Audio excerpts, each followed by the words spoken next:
നമസ്കാരം സുഹൃത്തുക്കളെ, നടൻ മമ്മൂട്ടി ആരോഗ്യവാനല്ലെന്നും തുടർച്ചയായ ഷൂട്ടിങ്ങിൽ നിന്ന് താൽക്കാലികമായി ഇടവേള എടുത്ത് നിൽക്കുകയാണെന്നും താരത്തിന്റെ ടീം അറിയിച്ചു. റംസാൻ കാലമായതിൽ വ്രതത്തിന് വേണ്ടി താരം ഇടവേള എടുത്തതാണെന്നും ആരോഗ്യത്തിന് യാതൊരു കുഴപ്പമില്ലെന്നും അറിയിച്ചിരിക്കുകയാണ്. കഴിഞ്ഞ 2 ദിവസമായി താരത്തിന് ക്യാൻസർ ആണെന്ന തരത്തിൽ അഭ്യൂഹങ്ങൾ പ്രചരിച്ചിരുന്നു. മമ്മൂട്ടി സർജറിക്ക് വിധേയനായെന്നും കീമോ ചെയ്ത് വിശ്രമത്തിലാണെന്നുമാണ് ചിലർ പ്രചരിപ്പിച്ചത്. എന്നാൽ ഇതിനെ പൂർണ്ണമായും തള്ളിക്കൊണ്ടാണ് മമ്മൂട്ടിയുടെ ടീം രംഗത്തെത്തിയത്. ഇടവേളയ്ക്ക് ശേഷം മമ്മൂട്ടി തന്റെ അടുത്ത ചിത്രങ്ങളുടെ തിരക്കിലേക്ക് കടക്കുമെന്നാണ് വിവരം. നിലവിൽ ചെന്നൈയിലെ ദുൽഖർ സൽമാന്റെ വസതിയിലാണ് മമ്മൂട്ടി വിശ്രമിക്കുന്നത്. മഹേഷ് നാരായണൻ മമ്മൂട്ടി മോഹൻലാൽ ചിത്രത്തിന്റെ ഡൽഹി ഷെഡ്യൂളിന് ശേഷമാണ് താരം റെസ്റ്റ് എടുക്കുന്നത്. കളങ്കാവലിന്റെ ചിത്രീകരണത്തിന് ശേഷം നേരെ മഹേഷ് നാരായണൻ ചിത്രത്തിൽ ജോയിൻ ചെയ്യുകയായിരുന്നു മമ്മൂട്ടി.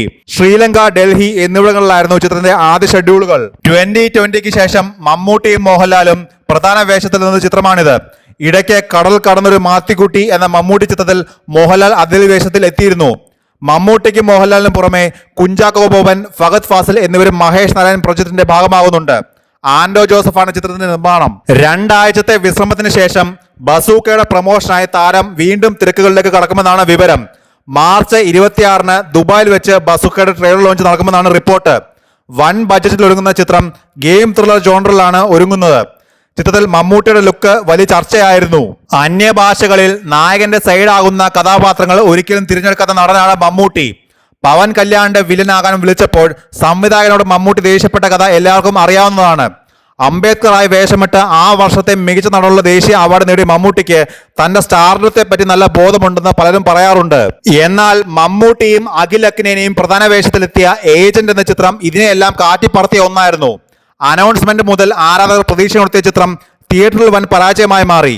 മുടക്കുമുതൽ പോലും കിട്ടാതെയാണ് ഏജന്റ് തിയേറ്റർ വിട്ടത്. റിലീസ് ചെയ്ത് 2 വർഷത്തിന് ശേഷമാണ് ഏജന്റ് OTT എത്തിയത്. OTT റിലീസിന് പിന്നാലെ ചിത്രത്തിന് ട്രോൾ മഴയാണ് സോഷ്യൽ മീഡിയയിൽ ലഭിക്കുന്നത്. ചിത്രത്തിലെ പല സീനുകളും ട്രോളന്മാർ കീറി മുറിക്കുന്നുണ്ട്. ഇത്തരം ഒരു ചിത്രത്തിന് ഓക്കെ പറഞ്ഞ മമ്മൂട്ടിയാണ് ട്രോളന്മാരുടെ പ്രധാന ഇര. ഈ അടുത്ത് വന്ന പല പാൻ-ഇന്ത്യൻ ആക്ഷൻ സിനിമകളിലെയും ഒഴിച്ചുകൂടാൻ പറ്റാത്ത ഇനമായ മെഷീൻ ഗൺ സീൻ ഏജന്റിലുമുണ്ട്. മമ്മൂട്ടിയുടെ മെഷീൻ ഗൺ ഫയറിംഗിന് വൻ ട്രോളാണ് ലഭിക്കുന്നത്. മില്ലിൽ അരി പൊടിക്കുമ്പോൾ നിൽക്കുന്നത് പോലെ നിൽക്കുന്നു എന്നൊക്കെയാണ് ഈ സീനിനെ വിശേഷിപ്പിക്കുന്നത്. അഖിൽ അക്നേനിയുടെ കഥാപാത്രത്തിന്റെ തോളിൽ മമ്മൂട്ടി ചവിട്ടി നിൽക്കുന്ന സീനും ട്രോൾ ലഭിക്കുന്നുണ്ട്. നായകന് മുകളിൽ നിൽക്കുന്ന കഥാപാത്രമാണെന്ന് പറഞ്ഞപ്പോൾ ഇത്ര പ്രതീക്ഷിച്ചില്ല എന്നാണ് ഈ സീനിന് വരുന്ന രസകരമായ കമന്റ്. റിക്കി എന്ന സ്പൈ ഏജന്റായാണ് അഖിൽ ഏജന്റിൽ വേഷമിട്ടത്. റിക്കിയുടെ ചീഫായ കേണൽ മഹാദേവനായാണ് മമ്മൂട്ടി എത്തിയത്. ക്ലൈമാക്സിനോടെടുക്കുമ്പോൾ റിക്കിയുടെ വെടികൊണ്ട ശേഷം മമ്മൂട്ടിയുടെ റിയാക്ഷനും ട്രോളിനുള്ള സീനായി മാറുന്നുണ്ട്. കാപ്പാൻ എന്ന ചിത്രത്തിൽ മോഹൻലാലിന് ലഭിച്ചതുപോലുള്ള മോശം കഥാപാത്രമാണ് മമ്മൂട്ടിക്ക് തെലുങ്കിൽ ലഭിച്ചതെന്നും ചിലർ അഭിപ്രായപ്പെടുന്നുണ്ട്. സുരേന്ദർ റെഡ്ഡിയാണ് ഏജന്റ് സംവിധാനം ചെയ്തത്.